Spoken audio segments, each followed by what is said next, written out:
Hey friends, it is Lane with Tim's Nation. I'm here today to talk to you a little bit about the DeathWatch I'm bringing today, and we are bringing our DeathWatch in the Anvil Siege Force detachment. A few months ago, I played around with this detachment myself, and friend of the channel Zach had some ideas with Anvil Siege Force because it's a goofy detachment for Marines. It gives you buffs and benefits if you don't move. And movement's kind of the most important part of Warhammer, is getting where you need to be, getting there so you can be places on objectives, and getting there so you can do actions for scoring, getting places so you can kill your opponent. So movement's extremely important, and this detachment just gives you a whole bunch of benefits for not moving, it's just a weird thing to do. But essentially, what the detachment does, Anvil Siege Force, it gives all the weapons in the army, gives them heavy. So they have heavy. Now, if they already have heavy, then if they don't move in their turn and they attack, they get +1 to wound. So anything that's already heavy, if it doesn't move, it's going to get +1 to hit. But now with the additional rule from Anvil Siege Force, it's going to get +1 to wound, but only if it doesn't move. So hopefully you don't have to get around and see things to shoot them. Now, this is useful in some ways because there are a lot of different DeathWatch units that have heavy in a lot of their weapons. The Fortis Kill Team, the Indomitor Kill Team, they have a lot of heavy weapons. And Marines in general, a lot of infantry have heavy weapons. We're not taking in intercessors today, but we're taking 2 10-man squads of Hellblasters because Hellblasters have heavy already. So there are some interesting ways to make this work, including there's a shoot back stratagem. So that if you get shot in your opponent's turn, you can shoot back. It's 2 CP, but the nice thing is that if your weapons are heavy and you didn't move in your opponent's turn, which you can't possibly do, then they're going to get both the heavy buff and the +1 to wound buff when they're shooting back. So really, between the Hellblasters and the shoot back strat, you're trying to capitalize on the +1 to hit and +1 to wound, not just in your own turn when you don't move, but also in your opponent's turn using those abilities. The Hellblaster's ability to shoot when they die, and the shoot back strat. The strat allows you to shoot back after being shot. So, yeah, there's some other really interesting strats here. It's a super command point hungry detachment. We tried it with Ultramarines because obviously you have Gilliman or Calgar giving you either free strats or free command points, or even in Dark Angels with Azrael giving you free command points there. DeathWatch, it's not really ideal because the only way we have to really manipulate command points is that we can take a captain and we can take a watchmaster, and they can both get a free strat in the same turn. So we might not really have enough CP throughout this. I just wanted to try it on the channel because I think it has some interesting play. So we're going to go through the list, talk about what we're bringing, and then we'll talk more about the strats and abilities. But again, Anvil Siege Force gives everything heavy. And then if it's already got heavy, it gets +1 to wound if it doesn't move in that turn. So, and of course, we're bringing the new Decimus Kill Team today. When I built it, I just built it with the Kill Team variations, so I didn't double up on any of the weapons. It's got one of each. I'm just going to run a WYSIWYG today. We're just going to try. I'm going to keep the Infernus Heavy Bolter. We're going to say the Heavy Bolter is 3 damage until they correct that a little bit there. I'm pretty sure it's supposed to be 3 damage for that, so we're just going to run it as that. But yeah, we got the Decimus. They're not fully painted yet, but I did get some paint on them, get the basing done, so at least you can tell which weapons they have, that sort of thing. We're mostly painted. I have a Fortis Kill Team. The 4 Hellblasters and the Fortis Kill Team are not painted because I only have 20 Hellblasters, and I'm running them in 2 10-man squads of Hellblasters, so I just ran out of painted Hellblasters, guys. Sorry. You have to forgive me. All right, let's take a look at the list itself, and then we'll talk through how each of these units kind of benefits and how we plan to use them in the detachment. Here we go. All right, this is 1,995 points of DeathWatch in the Anvil Siege Force. Once again, just to restate the detachment rule for Anvil Siege Force. Ranged weapons equipped by Adeptus Astartes models from your army have the heavy ability. If such a weapon already has the heavy ability, each time an attack is made with that weapon, if the attacking model's unit remains stationary this turn, add 1 to the wound roll. So +1 to wound for heavy weapons. Everything else just gets heavy to begin with. So let's go through our list. So today We're stacking up on captains. I have 2 Gravis captains. Each one's going to be leading one of the Indomitor kill teams. So the Gravis captain, of course, gives his unit a free strat or reduces the cost of a strat by 1 CP. That's very relevant in this detachment because we have 2 really good strats that are 2 CP each. And of course, the Gravis captain halves damage on himself. So if you get down to just the Gravis captain, a lot of times they can be tricky to kill because of that buff. One of them is going to have the Mastercrafted Heavy Bolt Rifle. The other one will have the Sword and Power Fist. The one with the Mastercrafted Heavy Bolt Rifle is going to have the Architect of War enhancement. That enhancement just allows his unit to ignore cover. So all the ranged weapons are going to ignore cover. That'll be useful for Indomitors with all AP2 bolters coming out. Then we do have a Lieutenant with Combi Weapon. I'm just using a Phobos Lieutenant for him today.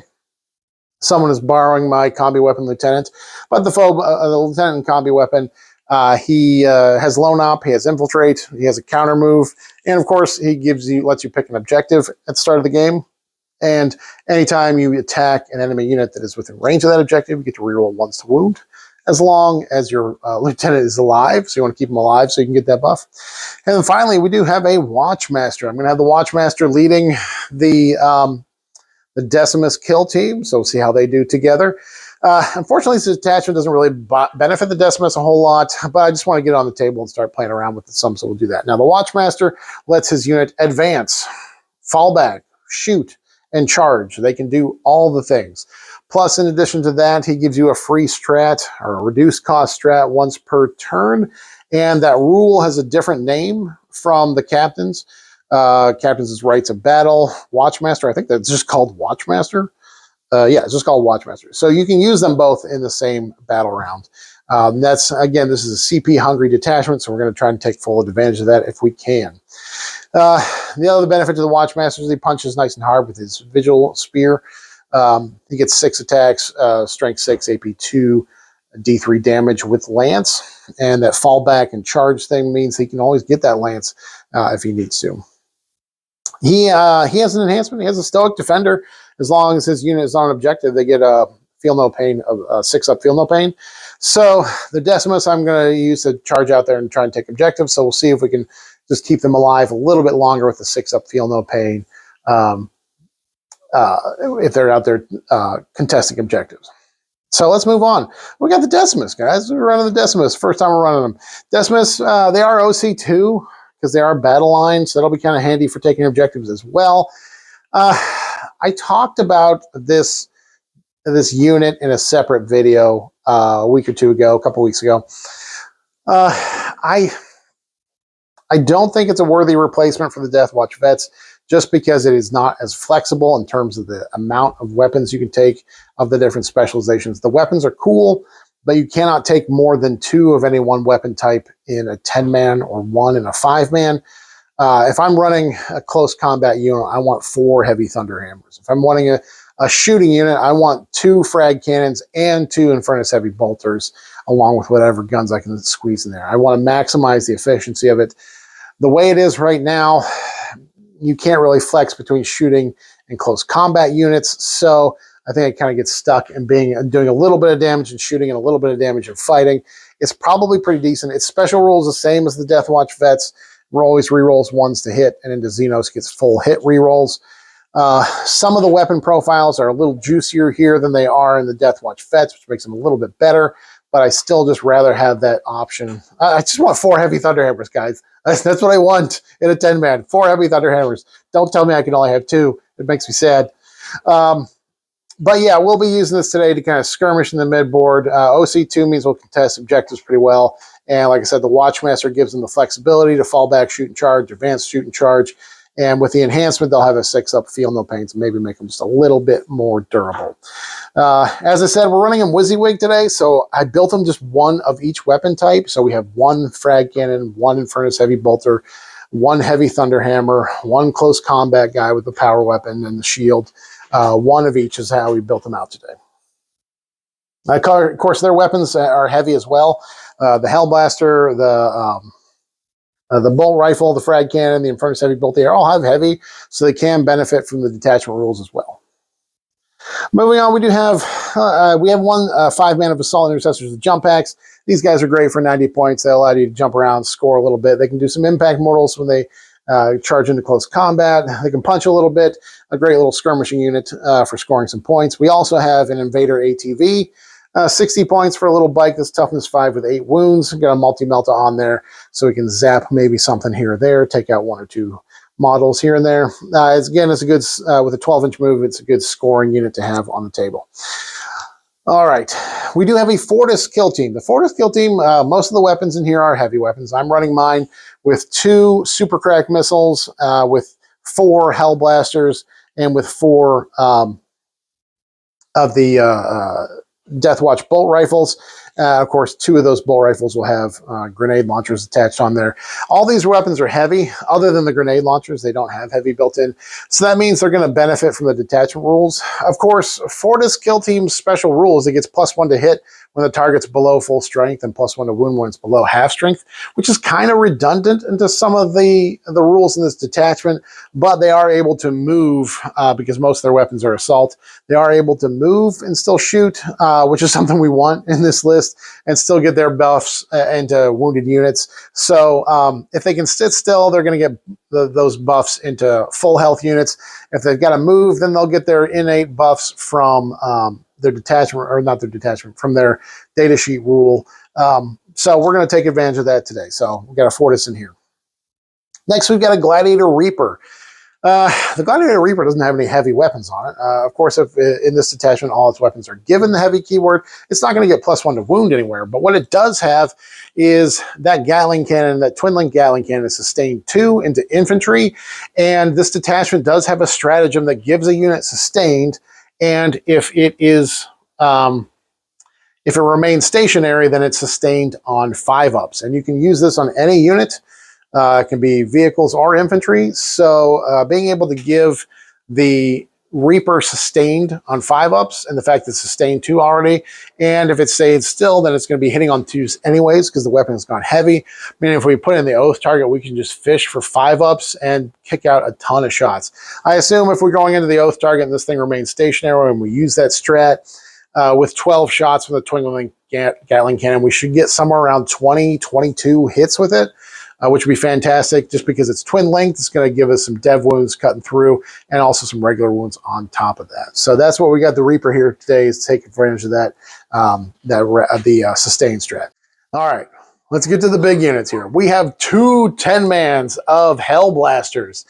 So Hell Blasters, their plasma incinerators are heavy, and they're also assault for fun, which means if they stand still in this turn, in their turn when they shoot, they were also going to get +1 to wound in addition to the +1 to hit from heavy, thanks to the detachment. Now, the fun thing about Hell Blasters is that they can have a lot of out-of-sequence shooting. For example, if my opponent shoots them and kills them, I roll a d6, and on a 3-up, they get to shoot on death. And that means if they did not move in my opponent's turn, they shouldn't have moved in my opponent's turn, they're going to get both the heavy buff and the +1 to wound buff, meaning they're even more efficient in this detachment when they shoot on death. So if you've got the CP for it, you can really stack some abilities here. So for example, if I've got a 10-man Hell Blasters out there in the middle of the table, my opponent steps something out there, I can overwatch with the Hell Blasters. They're going to hit on 6s, of course, but anybody who dies due to the overcharging, they can shoot on death. And when they shoot on death, they're not overwatching anymore. They're just hitting on their regular ballistic skill, which is a 3, but they didn't move this turn, so it goes to a 2, and they'll get the +1 to wound thanks to the detachment roll, also because they didn't move in this turn. Then my opponent can shoot at them. If he kills 1 or 2, maybe not too many, I can spend the 2 CP to shoot back. So again, because that would be in my opponent's turn, they would shoot back, hitting on 2s and getting +1 to wound because they remain stationary this turn. Of course, if anybody dies to the overcharge, they can shoot again when they can shoot again if they shoot on death. If they roll a 3-up, they're going to shoot on death. So really stack the detachment abilities with Hell Blasters because of their ability to shoot out of sequence, and also create some interesting problems for certain armies that do a lot of their own out of sequence movement and shenanigans. For example, Eldar, say Eldar run a bunch of run a squad of warp spiders up, and they give them the ability to not be overwatched. Well, if the Hellblasters die to either their own hazardous or get shot in your opponent's shooting phase, and they do get to shoot on death, that's not an overwatch when they get to shoot on death. So then they can then target something that was chosen for the not overwatch ability. So a lot of shenanigans that can really come into play here thanks to the fact that they are heavy and they can shoot on death. Hopefully we'll really get to benefit from that today. So that's it, 2 10-mans of Hellblasters. And finally, we have 2 Indomitor Kill Teams. One of these Indomitor Kill Teams is loaded out the way I typically do. 3 aggressors with the assault bolters and the grenade launchers, 3 eradicators, 2 heavy bolt rifles, and 2 DeathWatch heavy bolters. All these weapons, other than the aggressor guns, are all heavy already, so they will benefit from the +1 to hit if we don't move, and the +1 to wound if we don't move, making them even stronger with their already built-in unit rule that they get +2 strength when they shoot the nearest eligible target. So I got one of those standard loadout that I usually run. And then we're going to try a second squad with 2 DeathWatch heavy bolters and 8 heavy bolt rifles. So we're doing one squad that's just the heavy bolt rifles. Their heavy bolt rifles are strength 5, AP2, 2 damage with lethal hits. And built into that, they get the +2 strength when they shoot the nearest eligible target, and the +1 to wound if they held still. The one with the squad with the bolt rifles is going to get the Gravis Captain that lets them ignore cover, so their AP2 is going to be more effective. Because all these bolt rifles and heavy bolters have lethal baked into them, if I use that strat for the sustained, it does crits on 5s if they don't move. So that means both lethal and sustained will be critting on 5s for them, which can be huge, create a huge damage output for this squad. So we got 1 Indomitor Kill Team with the 2 heavy bolters and 8 heavy bolt rifles. Another one with my standard loadout of 3 aggressors, 3 eradicators, and 4 heavy intercessors. That's it, guys. That's the list. All right. So this is a very tricksy army to play because it will you need to stand still, which is so difficult to do in 40K. Movement's key, especially for DeathWatch. The whole thing with DeathWatch and the Black Spirit Detachment is they can uppy downy 2 kill teams. This is the opposite. Instead of having this tremendous mobility, you're going to have this rewards for not moving, which is just crazy. I think there's play in this detachment, but it just requires a lot of practice to get it right. So I haven't been practicing with it. So I'm not really confident this is going to do great. We'll see some interesting things today we don't normally see out of a DeathWatch army. But yeah, I think there's play to it, but DJ's had a lot of practice with his Canoptic Court. And this is something, even though I play DeathWatch quite a bit, this detachment is really just something else. But let's talk a little bit about the strats. There's some interesting strats. So one of the, we have Armor of Contempt, as we always do in a Marine Army, almost always. We also have something called Rigid Discipline. This is very interesting because you get benefits for not moving in the turn you shoot, or when you shoot now having not moved that turn. There's a strat that allows you at the end of your opponent's fight phase that you make a 6-inch fallback move. So at the end of their turn, you can do a 6-inch fallback move with the unit. That way, on your turn, you don't have to move them, and they can just stand there and get their full heavy benefits of +1 to hit and +1 to wound. Pretty cool for 1 CP. Again, we're going to be hurting for CP in this game because there's so many good strats, but that one's a really good one. Next, we have Not One Backward Step. It doubles your OC on the unit if they don't move. Cool. I will probably be spending on CP on damage output ones. So no threat, too great. 2 CP. Choose one of your units. This can be any Adeptus Astartes unit, so it doesn't have to be infantry. It can be a vehicle too. But it gives you full rerolls to wound into vehicle or monster units. This is interesting. Like say something with the Hellblasters. If I choose the Hellblasters to take advantage, they get full rerolls to wound into something, and I overcharge with them.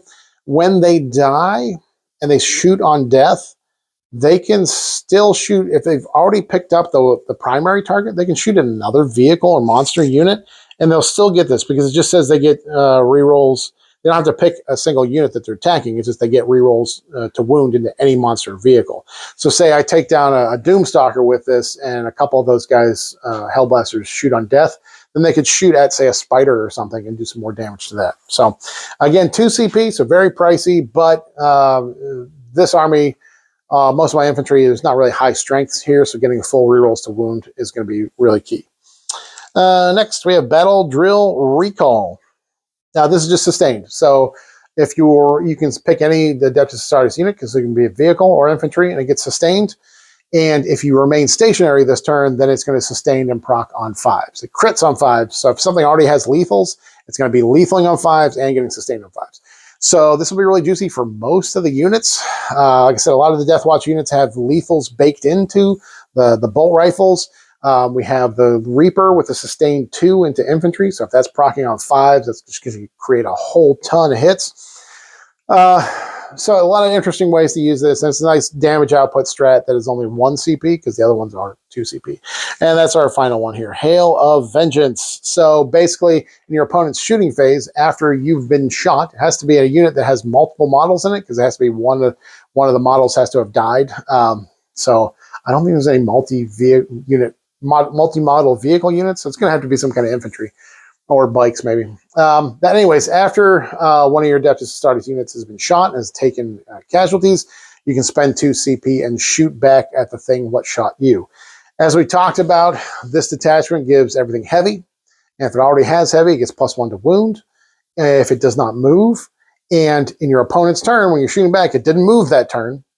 So you're going to get both the +1 to hit and the +1 to wound benefit from this strat. So again, the benefits are there in your turn, but it's really juicy and we can try and take advantage of some of these things in your opponent's turn. So that's it. That's the army. Really what I'm looking forward to doing is just trying to get the damage output there because I'm trying not to move things too much. That means I'm going to probably have to expose a lot of my army early on so that things can stand still in my turn and shoot without having moved.